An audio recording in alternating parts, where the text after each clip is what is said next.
Hello again, my dear viewers. Today is the 6th of March. We will try to further understand the events of the war that is currently going on in Ukraine. And today I want to draw attention to two very interesting episodes. The first episode took place in Mariupol and the second took place in the Nikolaev region and in the Voznesensk region. Let's start with Voznesensk. As you remember, I promised to look into the situation and tell you about the events there, as well as how it all ended.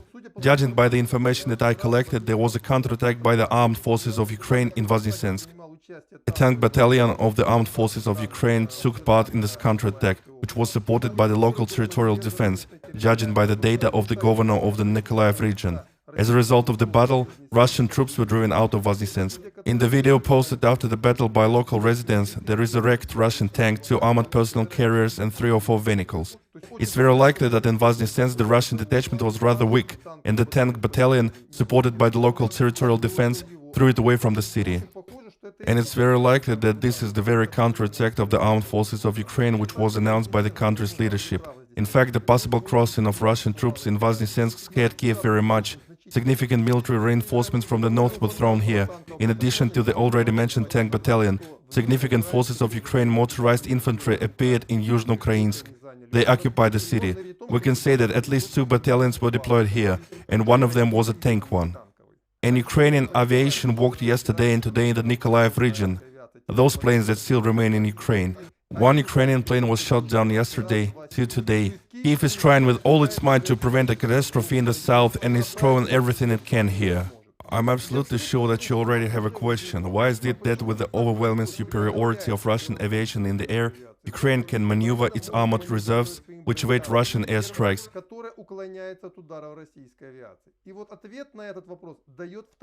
And the answer to this question is given by today's second find that was made in Mariupol.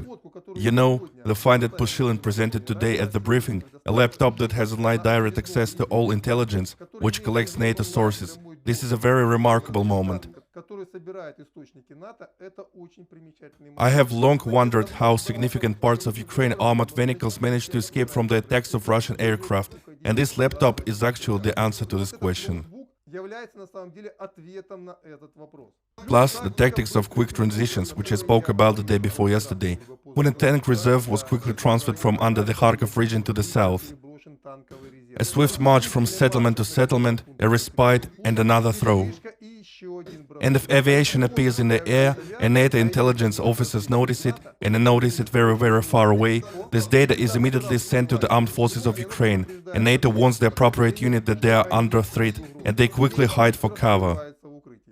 And to do as in Syria, that is to constantly control the airspace of Ukraine with the help of fighter attack aircraft, the Russian command does not yet risk, since the air defense system of Ukraine has not yet been completely destroyed. Also because the target for air defense is highlighted by American guidance systems. Thus, when the president of the Russian Federation said that NATO had already deployed the system on the territory of Ukraine and that the armed forces of Ukraine were already integrated into the NATO system, he was right. In fact, today the armed forces of Ukraine are fully informationally integrated into NATO, and NATO today is helping the armed forces of Ukraine to fight the Russian army. And today's discovery in Mariupol confirms this and explains a lot. And I also noticed that the second day Russian troops in the territory they occupy are destroying mobile cellular communications. There are already reports that mobile communications are disappearing in the Nikolaev region, in Zaporozhye, Kherson, and the point is most likely this.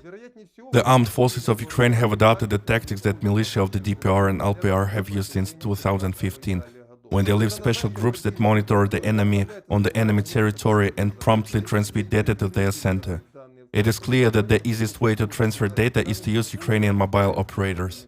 Moreover, this system was so effective in the Donbass that when Ukrainian troops were just leaving the place of concentration, after 10 minutes at the headquarters of the EPR or LPR, they knew about it. Yes, on the territory of Ukraine the system works most likely less efficiently due to a more sparse population. Nevertheless, it is obvious that it works. And the fact that today in the Kherson, Nikolaev, Zaporozhye regions mobile communication are lost is connected precisely with this. Since the question of control over the territory has already come up, I cannot but touch on the topic of creating local administrations. To be honest, I do not understand why the Russian leadership does not create administrations on the territory of the Kherson and Zaporozhye regions. Because in fact, it is necessary to organize the distribution of humanitarian aid, gradually take over the functions of communal leadership, and this should be done by people who do not work for the enemy, not the military. And almost all city administrations, with rare exceptions, today work for the official Kyiv. And the fact that today I do not see any hints of the creation of local administrations raises questions for me personally, because the most important thing in any war is time. Lost time is waste. In any case, this problem will have to be solved sooner or later. This is what I wanted to tell you today. Summing up, the results of today will be released tomorrow.